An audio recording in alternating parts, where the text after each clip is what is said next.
aujourd'hui pour une petite vidéo astuce. Alors c'est pas souvent, j'ai même envie de dire jamais que je fais des vidéos astuces sur ma chaîne parce qu'en général c'est déjà fait sur les autres chaînes, mais là j'avais envie de vous partager quelque chose que vous ne connaissez peut-être pas.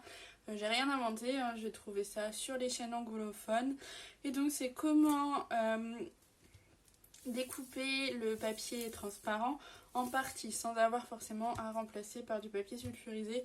Pour ma part, remplacer par du papier sulfurisé, je le fais pas, je trouve que c'est un peu du gaspillage. Après c'est que mon avis personnel, donc voilà. Donc ce que je fais, c'est que je coupe des parties, que je délimite avec du washi et je vais vous montrer comment faire. J'ai pris ma toile réponse que vous avez beaucoup aimé et moi aussi, donc comme ça on va la revoir un petit peu avant que je la fasse. Donc vous allez avoir besoin de votre toile bien sûr, d'un rouleau de washi, d'un cutter ou d'un scalpel, donc ça c'est celui de chez Action. Et si vous voulez faire les choses un petit peu précisément d'une règle ou d'un mètre pour délimiter vos parties, moi je vais le faire. Après je pourrais très bien faire un peu plus à l'arrache au niveau des cases, il n'y a pas de règle, hein. Mais bon, on va essayer de faire ça un petit peu propre.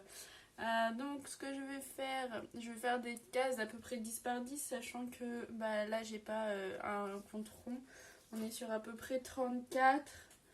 Je vais faire 11 et puis on verra bien ce que ça donne au niveau des cases. Donc ce que je vais faire en fait, je vais marquer un petit coup avec le scalpel pour voir où je suis censée poser mon washi. Donc on va dire ici au niveau de cette ligne-ci. Hop. Et au niveau de... Je regarde que ça tombe bien sur un carré, un bout de carré, cette ligne-ci. Donc voilà, je ne vais pas nécessairement le faire de l'autre côté. Donc pour ce sens-là, c'est tout, puisque je fais 3 parties. Ensuite, tout bêtement, je vais prendre mon washi. Et je vais venir coller au niveau en fait de là où j'ai fait ma trace. Tac, pour pouvoir délimiter. Et je vais faire ça tout du long.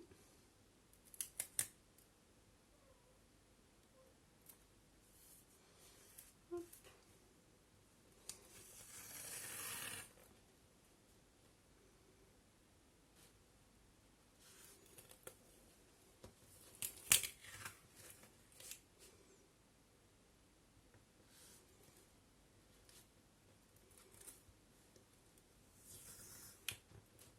Je vais essayer de vous poster la vidéo aujourd'hui. On est le 8 septembre.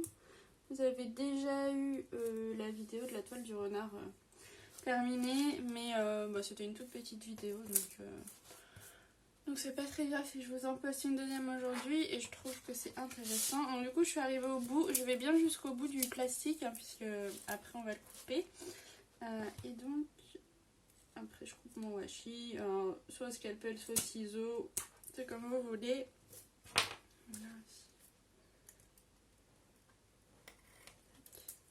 Voilà. Hop. Je vais venir faire la même chose pour l'autre partie.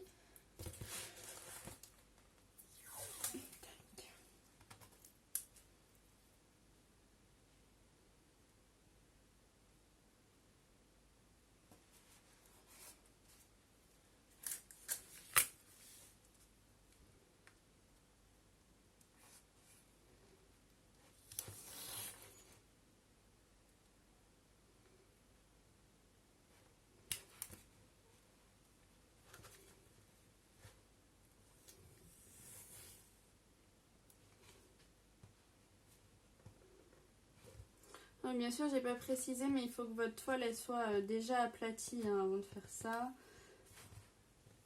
Moi, je vais laisser sous du poids pendant 2-3 jours.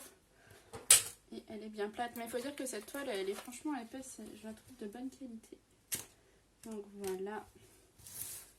Ici, on en a mis 2. Et donc ensuite, dans l'autre sens, par contre, je vais en mettre 3.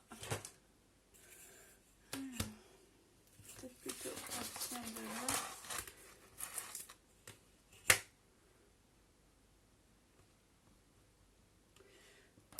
Pareil, je vais faire 11, on verra bien ce que ça donnera.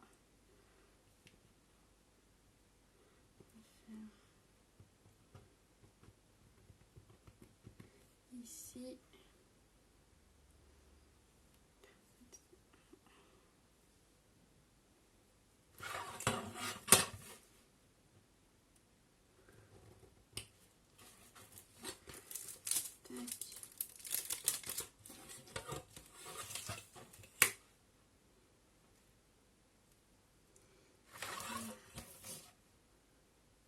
Ici.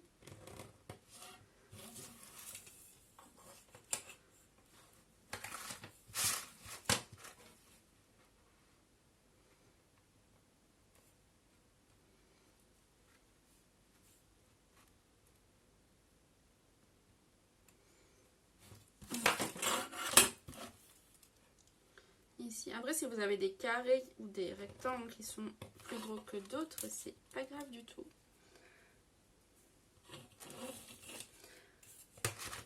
C'est pour pouvoir délimiter. Vous pouvez en faire plus des plus petits. Enfin, c'est vraiment vous qui voyez. Moi, je fais à peu près du 10 sur 10, mais vous pouvez les faire plus grands, vous pouvez les faire plus petits, vous pouvez en faire des plus grands que d'autres. Ça, c'est vraiment à votre convenance. Et donc, bah, je fais pareil. Je viens poser mon washi sur la ligne que j'ai décidé de délimiter.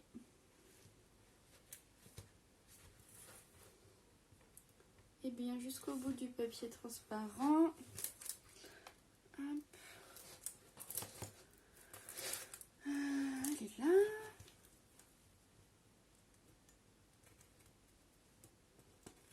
Si j'arrive à couper droit, c'est mieux. Hop.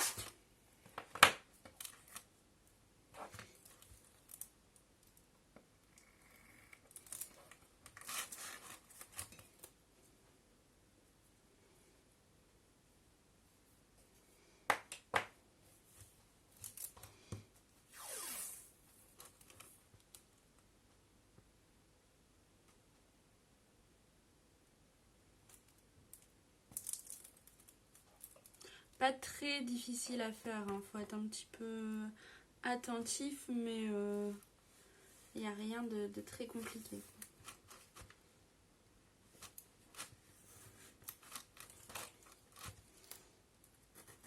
Hop. On va en mettre une dernière.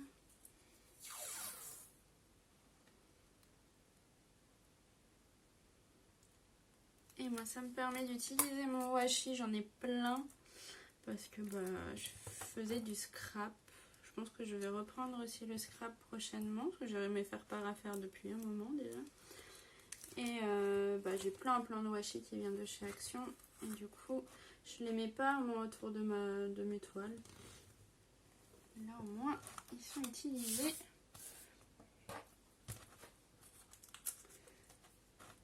Et c'est très utile. Et je pense que du washi, du coup, on en a un peu tous et toutes chez nous. Et puis voilà, chez Action, ça coûte vraiment pas grand chose. Hop. Voilà. Donc voilà pour ma toile. Elle est maintenant délimitée en carré. Tac. Et donc quand vous voulez démarrer votre partie, il va falloir couper en fait au niveau du washi. Alors vous avez l'impression que la case du milieu est plus petite parce qu'on a les deux bandes de washi ici. Donc du coup forcément ça réduit la taille.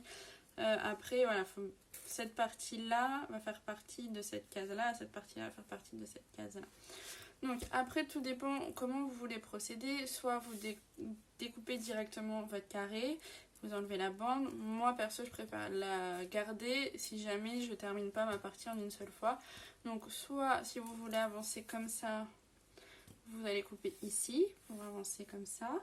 Ou alors vous pouvez couper un des deux côtés et faire votre partie, la remettre et puis une fois la partie terminée vous coupez le carré. En général c'est ce que je fais. Si vous voulez avancer dans ce sens là, vous allez couper comme ça pour pouvoir descendre. Voilà, c'est vraiment à votre convenance. Vous commencez par le carré que vous voulez. Si vous voulez commencer par le carré du milieu, vous pouvez commencer par le carré du milieu. Enfin, voilà, vous pouvez vraiment faire ce que vous voulez. Et je vais vous montrer, du coup, c'est très facile à couper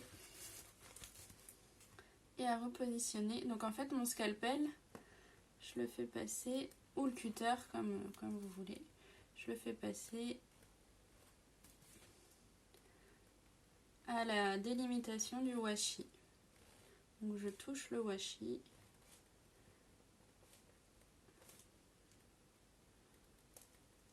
Sans trop appuyer, hein, pour pas abîmer la toile, bien sûr. Tac, voilà, je suis arrivée au bout ici. Et maintenant, je peux enlever mon papier sans problème. Tac. Voilà.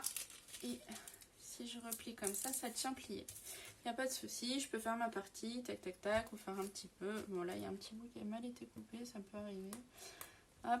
Et une fois que j'ai terminé ma partie, bah, soit comme je vous le disais, je découpe là, ou alors bah, si j'ai pas fini, ou si je veux quand même garder la protection, je peux tout à fait repositionner mon papier, il n'y a aucun problème là-dessus.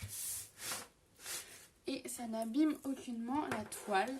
Donc voilà pour cette astuce, je ne sais pas si vous la connaissiez, mais je trouve ça vraiment très très pratique. Et pour ma part, c'est vraiment comme ça que je vais faire sur toutes mes toiles avec du papier transparent. J'avoue que maintenant, je préfère les toiles avec du papier transparent puisqu'il n'y a aucune rivière de possible. Vous ne pouvez pas avoir de rivière sur vos toiles et pour stocker, bah, c'est beaucoup plus pratique puisque vous pouvez les réenrouler sans problème tant qu'elles ne sont pas faites. Après, une fois faites, vous pouvez, mais vous avez les diamants dessus, donc il y a toujours un risque que les diamants s'en aillent. Mais tant qu'elle n'est pas faite, pour la stocker, c'est très facile. Vous la roulez, vous pouvez la sortir, la remettre. Enfin, il n'y a pas de souci. Alors que celle avec le double face, bah, c'est vrai qu'une fois que vous l'avez déroulée, vous ne pouvez plus la réenrouler. Pour essayer de faire des rivières quand vous la transportez, tout ça, il faut la garder à plat, il faut faire attention. Enfin, c'est beaucoup plus contraignant, je trouve. En tout cas, voilà pour cette vidéo. J'espère qu'elle vous aura plu. Je vais essayer de vous la mettre en ligne là dans les prochaines heures. Et puis, bah, dans tous les cas, il y a des vidéos de programmées au moins jusqu'à vendredi. Donc, on va se retrouver tous les jours jusqu'à vendredi. Peut-être même plus si j'arrive à tourner une ou deux vidéos aujourd'hui.